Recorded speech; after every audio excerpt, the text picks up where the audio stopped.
और अब बात बीजेपी के राष्ट्रीय अधिवेशन की करेंगे। बीजेपी का 2 दिन का राष्ट्रीय अधिवेशन दिल्ली के प्रगति मैदान के भारत मंडपम में इस समय चल रहा है।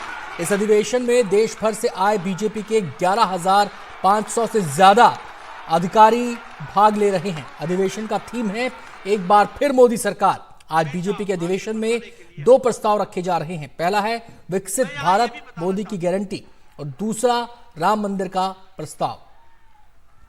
और वहां तो झंडा फहराया ही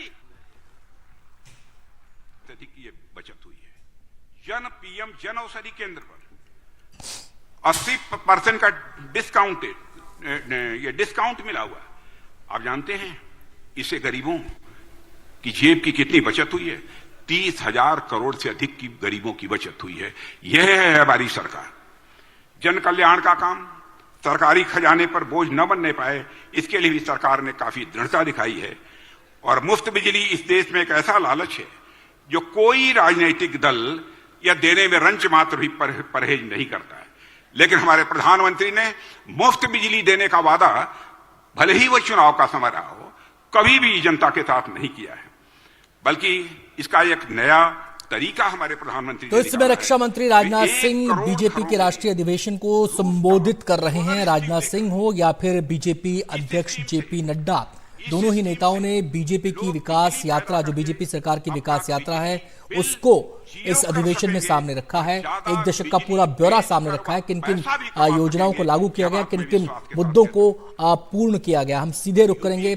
हमारे साथ हमारे संवाददाता विकास भदौरिया जुड़ गए हैं इस खबर पर और बातचीत के लिए। विकास, नेताओं को जो सुन रहे हैं उससे तो ऐसा ही लगता है अधिवेशन में अगले जो आगामी लोकसभा चुनाव है उसका टोन सेट किया जा रहा है। जी बिल्कुल। और ये जो कार्य परिषद की बैठक है टोन सेट करने के लिए है। चुने हुए देश भर के 11,500 नेता और कार्यकर्ता बुलाए गए हैं। ये वो नेता और कार्यकर्ता हैं जो यहाँ से पार्टी के आला नेतृत्व जो टोन सेट करेगा, जो संदेश देगा, उसको नीचे काडर तक पहुंचाएंगे। और यही सोच भी है कार्य परिषद को बुलाने के पीछे। एक महत्वपूर्ण जानकारी दे दूं आपको कि जो 10 उपलब्धियां सरकार की पिछले 10 साल की एक बुकलेट के जरिए बताई गई हैं इन काडर को, इन कार्यकर्ताओं को, उसमें से जो 10 उपलब्धियां, उसमें पहली 3 उपलब्धियां हैं वो है काशी विश्वनाथ के कॉरिडोर का निर्माण, महाकाल लोक का निर्माण और अयोध्या में भव्य राम मंदिर। यानी कि पार्टी ने अपनी जो 10 उपलब्धियों की गिनती गिनी है उसमें पहले दूसरे नंबर पर काशी विश्वनाथ, उज्जैन और अयोध्या में भव्य राम मंदिर निर्माण और कॉरिडोर के निर्माण को सबसे ऊपर प्राथमिकता दी है। उसके बाद उसकी प्राथमिकता की सूची में जो बातें आती हैं उसमें 76 पटन सर्किट का निर्माण है। 344 जो चोरी हुई कलाकृतियां उनको देश वापसी में लाने में सरकार की बड़ी भूमिका है।